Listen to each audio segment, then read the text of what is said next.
ഹോങ്കോങ്ങിലെ Wong ഫുക് coat അപ്പാർട്ട്മെന്റിലെ തീ അണയ്ക്കാനുള്ള ശ്രമം തുടരുകയാണ്. ഇന്ന് ഒരു ദിവസം മുഴുവൻ പരിശ്രമിച്ചാൽ മാത്രമേ തീ കെടുത്താൻ കഴിയൂ എന്നാണ് അധികൃതർ അറിയിക്കുന്നത്. 44 പേരുടെ മരണമാണ് ഇതുവരെ സ്ഥിരീകരിച്ചിരിക്കുന്നത്.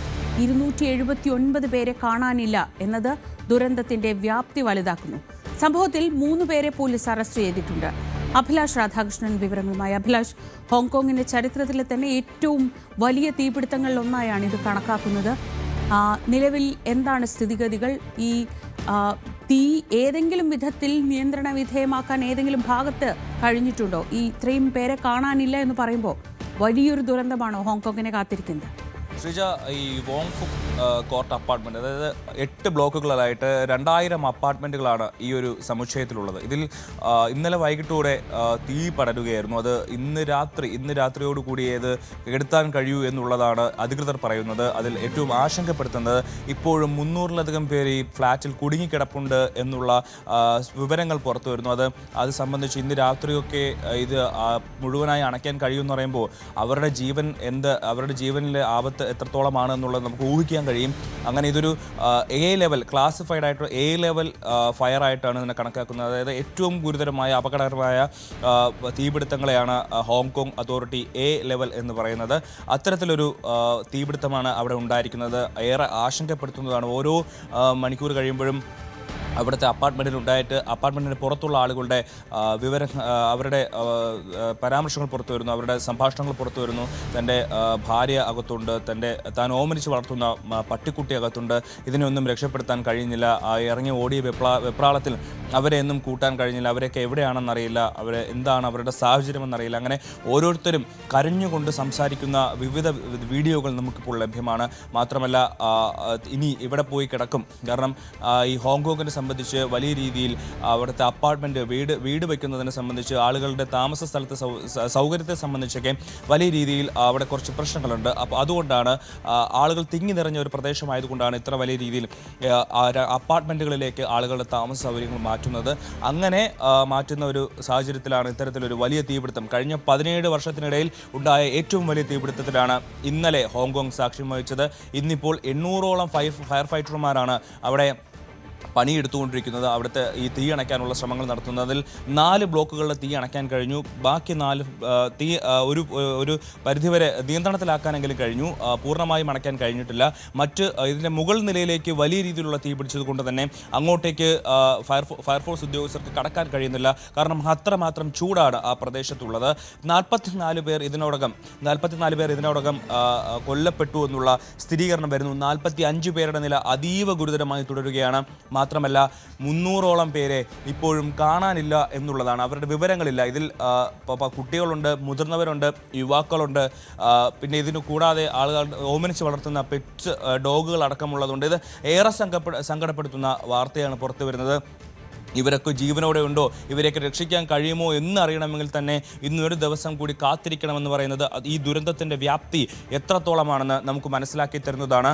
ഈ ദുരന്തവുമായി ബന്ധപ്പെട്ട് 3 പേരെ ഇപ്പോൾ അറസ്റ്റ് ചെയ്തിട്ടുണ്ട് എന്നുള്ളതാണ് വിവരം. ഇതിൽ ഈ അപ്പാർട്ട്മെൻറ്റിൽ റിനോവേഷൻസ്, അവിടെ പുനർനിർമ്മിക്കുന്ന ചില ജോലികൾ നടക്കുന്നുണ്ടായിരുന്നു. ഈ ജോലികൾക്കായി കൊണ്ടുവന്ന പോളിസ്റ്ററൈൻ എന്ന് പറയുന്ന ഒരു വസ്തുവും അതുപോലെ ബാംബു സ്കഫോൾഡിംഗ് ആണ്. അതായത് മുള കൊണ്ടുണ്ടാക്കിയ സ്കഫോൾഡിംഗ് ഈ പണി നടക്കുന്നിടത്ത് ഉയരത്തിലേക്ക് കയറിപ്പോകാനായിട്ടാണ് ഈ സ്കഫോൾഡിംഗ് ഉപയോഗിക്കുന്നത്.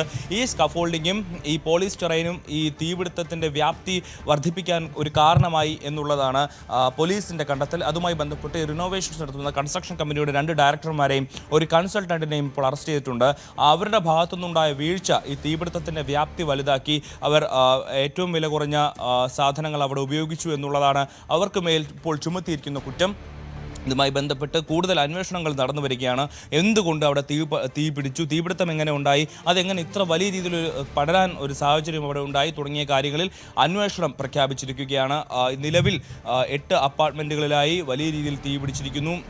ഏറ്റവും ആശങ്കപ്പെടുത്തുന്ന കാര്യം, ഇന്ന് മുഴുവൻ ശ്രമിച്ചാൽ മാത്രമേ ഈ തീ അണയ്ക്കാൻ കഴിയൂ എന്നുള്ളതാണ്. ഇതിനൊപ്പം ഈ തീ അണയ്ക്കാനെത്തിയ ഒരു ഫയർ ഉദ്യോഗസ്ഥൻ കൂടി കൊല്ലപ്പെട്ടിരിക്കുന്നു. ഏറെ സങ്കടപ്പെടുത്തുന്ന വാർത്തകൾ. ഇനിയും വരുന്ന മണിക്കൂറുകളിൽ എന്തായാലും മരണസംഖ്യ ഉയരുമെന്നുള്ള നമുക്ക് ഏറെ ദുഃഖകരമായ ഒരു വിവരം കൂടി ഈ രാവിലെ പങ്കുവയ്ക്കാനുണ്ട് ശ്രീജ. കാരണം അത്രയധികം ആളുകളെ കാണുന്നില്ല. അതിൽ 300ഓളം പേര് ഇപ്പോഴും ആ കെട്ടിടത്തിൽ ഇത്രയും പടർന്നുകൊണ്ടിരിക്കുന്ന ആ കെട്ടിടത്തിനകത്ത് കുടുങ്ങിക്കിടക്കുന്നു എന്നുള്ളത് ഏറെ ആശങ്കപ്പെടുത്തുന്ന കാര്യമാണ്. നമുക്ക് ഇവരിൽ എത്ര പേരെ ജീവനോടെ പുറത്തെത്തിക്കാൻ കഴിയുമെന്നുള്ളിടത്താണ് ഏറ്റവും വലിയ ചോദ്യം ഉയരുന്നത്. മാത്രമല്ല ഒരു ആശ്വാസം നൽകുന്ന, ഇത്രയും വലിയ ദുഃഖത്തിനിടയിൽ ഒരു ആശ്വാസം നൽകുന്ന വാർത്ത, ഒരു പിഞ്ചു കുഞ്ഞിനെയും ഒരു അമ്മുമ്മയെയും അതിനകത്ത് നിന്ന് രക്ഷിക്കാൻ കഴിഞ്ഞു എന്നുള്ളത് നമുക്ക് ഈ ഇത്രയും വലിയ ദുരന്തത്തിനിടയിലും ഒരു സമാധാനം നൽകുന്ന വാർത്തയാണ്. പക്ഷേ 300 പേര് ഇനിയും അതിനകത്ത്, ഇപ്പോൾ 300 പേരെന്നുള്ളതാണ് ഇപ്പോഴത്തെ കണക്ക്. പക്ഷേ വരുന്ന മണിക്കൂറുകളിൽ അത് എത്രയാകും എന്നുള്ളതൊന്നും നമുക്കറിയില്ല. മാത്രമല്ല ഇതിൽ കുറച്ച് പേരെങ്കിലും രക്ഷിക്കാൻ കഴിഞ്ഞാൽ അത് ഈ സംഖ്യ കുറയും എന്നുള്ളതും നമുക്കൊരു പ്രതീക്ഷയാണ്. എന്നാൽ 1000-ഓളം ആളുകളെ ഇപ്പോൾ തന്നെ ഈ മറ്റ് അപ്പാർട്ട്മെൻറ്റുകളിലേക്കും താൽക്കാലിക ഷെൽട്ടറുകളിലേക്കും മാറ്റിയിട്ടുണ്ട്. അവരുടെ എല്ലാ സാധന സാമഗ്രികളും കത്തി നശിച്ചു കഴിഞ്ഞിരിക്കുന്നു. അവരുടെ ഇതുവരെയുള്ള എല്ലാ സമ്പാദ്യങ്ങളും ഈ തീയോടുകൂടി ഇല്ലാതാവുകയാണ്, വെണ്ണീറാവുകയാണ് എന്നുള്ള ദുഃഖങ്ങൾ ആളുകൾ അവിടെ പങ്കുവയ്ക്കുന്നു. ഇനി എവിടെ തല ചായ്ക്കുമെന്നുള്ള ചോദ്യം ഉയരുന്നുണ്ട്. കാരണം നേരത്തെ പറഞ്ഞതുപോലെ ഹോങ്കോങ്ങിനെ സംബന്ധിച്ച് വലിയ രീതിയിൽ ഈ പാർപ്പിട രംഗത്ത് വലിയ രീതിയിൽ അവർ ചില സങ്കീർണമായ പ്രശ്നങ്ങൾ നേരിടുന്നുണ്ട്, സ്ഥലത്തിനുള്ള പ്രശ്നങ്ങൾ നേരിടുന്നുണ്ട്. ഈ ഒരു സാഹചര്യത്തിലാണ് ഇത്തരത്തിൽ വലിയ രീതിയിലുള്ള ഒരു തീ പിടിക്കുന്നതും ഒരു ഫ്ലാറ്റ് 2000 അപ്പാർട്ട്മെൻറ്റുകൾ എന്ന് പറയുമ്പോൾ ഏകദേശം ചുരുങ്ങിയത് 8000 പേരെങ്കിലും അവിടെ താമസിക്കുന്നുണ്ടാവും. ഈ ഒരു കുടുംബത്തിൽ 4 പേര് വെച്ച് നോക്കിയാൽ തന്നെ 8000-ഓളം പേരായി കഴിഞ്ഞു.